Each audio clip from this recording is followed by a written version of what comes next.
Hello friends, I am Anmol. Friends, इस video में हम बात कर रहे हैं जनरल टेस्ट की। अगर आप CUET की तैयारी कर रहे हैं, सेंट्रल यूनिवर्सिटी या स्टेट यूनिवर्सिटी में एडमिशन लेना चाहते हैं, तो CUET में जनरल टेस्ट बहुत सारे कोर्स हैं जिनमें कि कंपलसरी है। इसके अलावा आप किसी भी कंपटीशन एग्ज़ाम की तैयारी कर रहे हैं तो ये क्वेश्चन आपकी काफ़ी हेल्पफुल रहने वाले हैं, क्योंकि बार बार ये क्वेश्चन आपसे पूछे जाते हैं। सेकंड, हम बात करें कि इस वीडियो लेक्चर में हम मिक्स क्वेश्चन देखेंगे। यहाँ पे आपको करंट अफेयर के भी क्वेश्चन देखने को मिलेंगे, आपको रीजनिंग के क्वेश्चन भी मिल जाएंगे, इसके साथ साथ आपको GK की भी क्वेश्चन मिल जाएंगे। सेकंड ये है कि आपको हिंदी और इंग्लिश दोनों ही चीज़ में क्वेश्चन पढ़ने को मिलेंगे। आप हिंदी मीडियम से हैं तब भी आप क्वेश्चन पढ़ पाएंगे, इंग्लिश मीडियम से है तब भी आप ये क्वेश्चन पढ़ पाएंगे। तो स्क्रीन पर आपको शो हो रहे हैं, आप आसानी से पढ़ पाएंगे। आगे हम क्वेश्चन डिस्कस करते हैं। इससे पहले भी हम पार्ट 1 पार्ट 2 देख चुके हैं। अगर आपने नहीं देखे हैं तो चैनल पर अपलोड है, आप जाके देखें। और ये सीरीज़ है, हम जनरल टेस्ट कवर करेंगे। आपसे जो है वो जितने भी क्वेश्चन यहाँ पर बनते हैं जनरल टेस्ट से, हम सारे क्वेश्चन यहाँ पर कवर करेंगे। तो आप तैयारी कर रहे हैं तो बहुत अच्छे से आप तैयारी कर सकते हैं। आप बने रहें, प्रैक्टिस करें अपनी, और आपको किसी भी क्वेश्चन का अगर आंसर आता है तो आप कमेंट करें। पहले आंसर ना देखें, जैसे ही हम क्वेश्चन पढ़ते हैं आप तुरंत आंसर कमेंट करें, तो जिससे कि आपकी बहुत अच्छी प्रैक्टिस भी हो जाएगी। क्योंकि प्रैक्टिस किसी भी एग्ज़ाम के लिए बहुत ज़्यादा ज़रूरी होती है। तो आप अपनी अच्छी से प्रैक्टिस कर सकते हैं। तो हम क्वेश्चन स्टार्ट करते हैं। इन चंद एशियाई खेल 2014 में भारत द्वारा जीते गए स्वर्ण पदक की संख्या है। तो आपको राइट आंसर बताना है कि कितनी संख्या है। तो इसके राइट आंसर की हम बात करें तो आपका राइट आंसर होगा ऑप्शन 3, यानी कि 11 इसका क्या है, राइट आंसर है। ठीक है, नेक्स्ट क्वेश्चन पर चलें। उमा भारती के बाद कौन मध्य प्रदेश के मुख्यमंत्री बने? जब जो कि हमारी एक राजनेता है उमा भारती, जब ये मध्य प्रदेश की मुख्यमंत्री थी, तो इनके बाद कौन मुख्यमंत्री बना आपको राइट आंसर बताना है। तो इसका राइट आंसर होगा आपका ऑप्शन 3, बाबूलाल गौर इसका राइट आंसर होगा। कई लोग यहाँ पर कंफ्यूज हो जाएंगे, तो कंफ्यूज नहीं होना है। नेक्स्ट पे चलते हैं। भौगोलिक रूप से भारत का सबसे छोटा राज्य कौन सा है?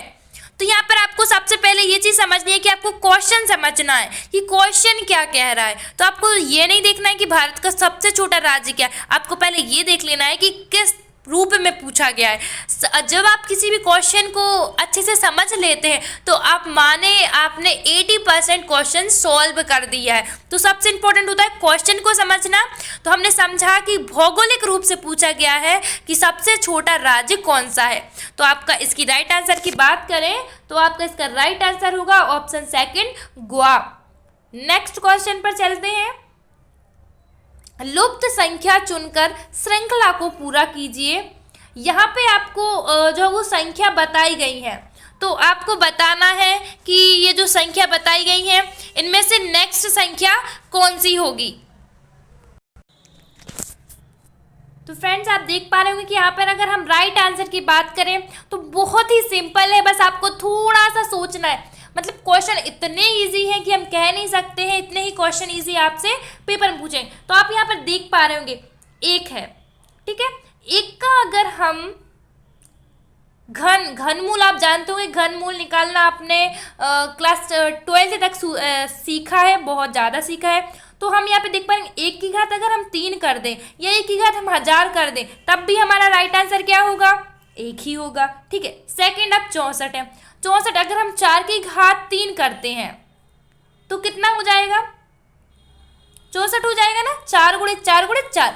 उसी तरह 343 अगर हम 7 की घात 3 कर दें तो क्या होगा, 7 गुणे 7 हो जाएगा, है ना। वैसे ही अगर हम 10 की घात 3 कर दें तो क्या होगा, 1000 हो जाएगा ना। सेम वैसे ही अब हमको कौन सी संख्या लिखें जिसकी घात हम 3 करेंगे तो यहाँ पे हमारा जो है वो राइट आंसर निकल के आ जाएगा। तो आप देख पा रहे हो 1 के बाद 4 आया, 4 के बाद 7 आया, 7 के पास 10 आया, यानी बीच में गैप कितने का है, 3 का। तो नेक्स्ट क्या होगा, 10 में +3 कर देंगे तो कितना आ जाएगा, जाएगा 13। जब हम 13 की घात 3 करेंगे और 13 गुणित 13 गुणित 13 करेंगे तो हमारा राइट आंसर निकल के आ जाएगा 2197, यानी कि राइट आंसर हमारा क्या हो जाएगा? तो राइट आंसर हमारा हो जाएगा ऑप्शन थर्ड, यानी कि ऑप्शन थर्ड हमारा राइट आंसर है, यानी कि 13 इंटू 13 इंटू 13 अगर हम करते हैं तो हमारा राइट आंसर निकल के सामने आ जाएगा। तो इस तरह से आपको सॉल्व कर लेने बहुत ही ज़्यादा सिंपल क्वेश्चन पेपर में पूछे जाते हैं। तो इसी तरह से बस थोड़ा सा काम है, आप बिल्कुल सतर्कता से दिमाग लगाएंगे अगर, तो आप राइट आंसर बहुत जल्दी निकाल लेंगे। नेक्स्ट क्वेश्चन है, लुप्त संख्या चुनकर श्रृंखला को पूरा कीजिए। फिर से वैसे ही क्वेश्चन है, पहले दिया हुआ है 3, 15, 63, 255, 1023। नेक्स्ट संख्या क्या होगी हमें ये बताना है। तो जब इसके राइट आंसर की बात करते हैं तो पहले हम इसको सॉल्व करते हैं। आपको सॉल्व कैसे करना है, तो सिंपली आपको क्या करना है, हम जैसे कि 3 है, ठीक है, तो 3 में 3 के बाद क्या है 15 है, तो इनके बीच में हमें अंतर देखना होता है कि अंतर कितना है। सेम वैसे ही हम 15 63 के बीच में देखेंगे, 63 55 के बीच में देखेंगे, 55 1023 के बीच में देखेंगे, और नेक्स्ट हमारा जो है नेक्स्ट हमारी निकल के सामने आ जाएगी कि नेक्स्ट संख्या क्या होगी। तो आप देख पा रहे होंगे 3 और 15 में क्या आपको डिफरेंस दिख रहा है। तो जब आप 3 इंटू 4 करते हैं प्लस आप कितना करेंगे 3, तो आपका निकल के आ जाएगा 15। इसी तरह से अगर हम बात कर लें कि आप क्या करते हैं 15 इंटू 4 प्लस 3 जब आप करेंगे तो आपका कितना हो जाएगा 63 आपका हो जाएगा, क्योंकि 15 का आप 4 में करेंगे तो कितने आ जाएंगे 60 आ जाएंगे, प्लस आप क्या कर देंगे 3 कर देंगे। तो इस तरह से आपका नेक्स्ट आ जाएगा। फिर हम आगे देखें, नेक्स्ट क्या है हमारा, आगे हमारा 63। अब हम क्या कर देंगे 63 में हम करेंगे 63 इंटू 4 प्लस 3, तो आपका क्या आ जाएगा 252, ठीक है 52। जब आप इसमें प्लस 3 कर देंगे तो क्या हो जाएगा आपका 255 आ जाएगा, है ना। फिर इसी तरह से हम आगे करेंगे, नेक्स्ट करके देखते हैं। अब हम करना है 255 इंटू 4 प्लस 3। जब आप करेंगे तो नेक्स्ट आपकी डिजिट क्या निकल कर आएगी, जब आप जैसे ही इंटू करेंगे तो आपकी यहाँ पर निकलेगी 1020, और प्लस क्या करना है, अब आपको 3 आपको यहाँ पे प्लस कर देना है। ये जो लास्ट में 3 लिखे हैं ना, मैं इसी को प्लस कर रही हूँ, अलग से 3 प्लस नहीं कर रही हूँ। तो आप देख पाएंगे, अब जब इन दोनों को प्लस करेंगे तो हमारा राइट जो नेक्स्ट डिजिट क्या हो जाएगी 1023।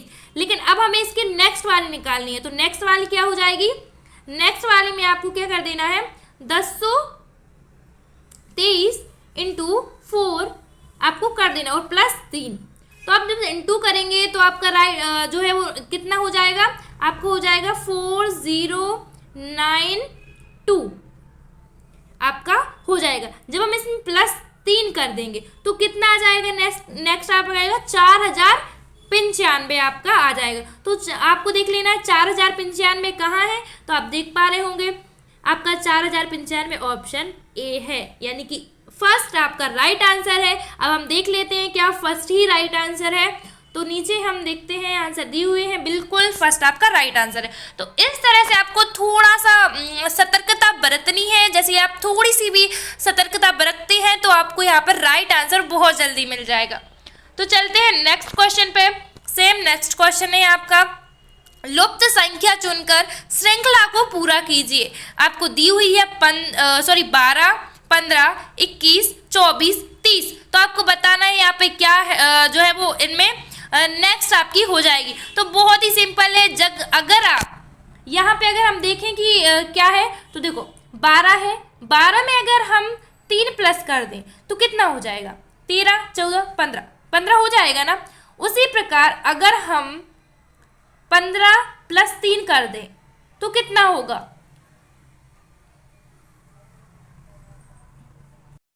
तो आपको क्या करना है प्लस 3 कर देना है। लेकिन अब जो सेकंड है इसीलिए फिर से आपको प्लस 3 कर देना है, यानी कि टोटल आपको 15 में कितने ऐड करने हैं 6 ऐड करने हैं। तो आपका नेक्स्ट आ जाएगा 21।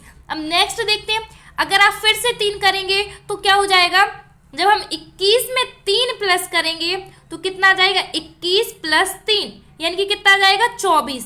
तो आपको क्या करना है, एक बार आपको 3 ऐड करना है, एक बार 2 बार 3 यानी कि 6 ऐड करना है, फिर से 3 ऐड करना है, फिर 6 ऐड करना है, फिर इसके बाद फिर से 3 करना है। तो ये यहाँ पे फॉर्मूला है 3 और 6 का। तो बहुत सिंपल है। अब देखना जैसे कि 24 आपका निकल के आ गया है। अब देखते हैं हम नेक्स्ट। तो नेक्स्ट आपका क्या है 24 में अगर हम प्लस 6 कर देते हैं तो आपका टोटल कितना आ जाएगा 30 आ जाएगा। सेम वैसे ही नेक्स्ट निकालने के लिए हम क्या करेंगे 30 प्लस 3 कर देंगे तो कितना आ जाएगा 33 यानी कि 33 यानी कि राइट आंसर क्या हो जाएगा 33 हो जाएगा। तो बहुत सिंपल है। अब पहले क्या हमने 12 में 3 प्लस किए 15 हो गए, फिर 15 में 6 प्लस किए 21 हो गए, 21 में फिर से 3 किए तो 24 हो गए, 24 में फिर से 6 किए तो 30 हो गए और 30 में 3 कर दिए तो 33 हो गए। बहुत सिंपल है। तो इस तरह से आपको सॉल्व करना है। नेक्स्ट क्वेश्चन है लुप्त अक्षर को चुनकर श्रृंखला को पूरा कीजिए। तो आपको यहाँ पे बताना है कि अब हमको कौन सा जो है वो यहाँ पे भरना है। तो आपको मतलब करेक्ट बताना है, ठीक है। यहाँ पे आपको जहाँ पे आपको 4 भरने के लिए जगह मिलेंगे तो 4 में आपको राइट आंसर फिल करना है कि आपको यहाँ पे कौन सा भरना है। तो यहाँ पे आप देख पा रहे होंगे यहाँ पे राइट आंसर आपका ऑप्शन 3 है यानी कि B। तो आप बहुत सिंपली है आप कर पाएंगे। नेक्स्ट है उस विकल्प का चयन कीजिए जो कि दिए गए कथनों और निष्कर्षों के बारे में सही नहीं है। यानी कि कथन उसके निष्कर्ष के बारे में सही नहीं है, आपको वो सही बताना है। तो पहले हम कथन की बात कर लेते हैं। सभी दरवाजे खिड़कियां हैं, सभी खिड़कियां हत्ते हैं, ये कथन है। निष्कर्ष की बात करें सभी दरवाजे हत्ते हैं, कुछ खिड़कियां दरवाजे हैं, तो ये कथन है। और उसके बारे में कौन सा निष्कर्ष सही है आपको बताना है। केवल निष्कर्ष सेकंड अनुसरण करता है या केवल निष्कर्ष फर्स्ट अनुसरण करता है, इस तरह आपको राइट आंसर बताना है। तो राइट आंसर की बात करें निष्कर्ष फर्स्ट और सेकंड दोनों ही अनुसरण करते हैं, यानी कि आपका राइट आंसर क्या हो जाएगा, आपका राइट आंसर होगा ऑप्शन 4, दोनों ही अनुसरण करते हैं। नेक्स्ट क्वेश्चन है उस विकल्प का चयन कीजिए जो कि दिए गए कथनों और निष्कर्षों के बारे में सही है। यानी जो कथन दिए गए हैं और उनका जो निष्कर्ष है वो सही है।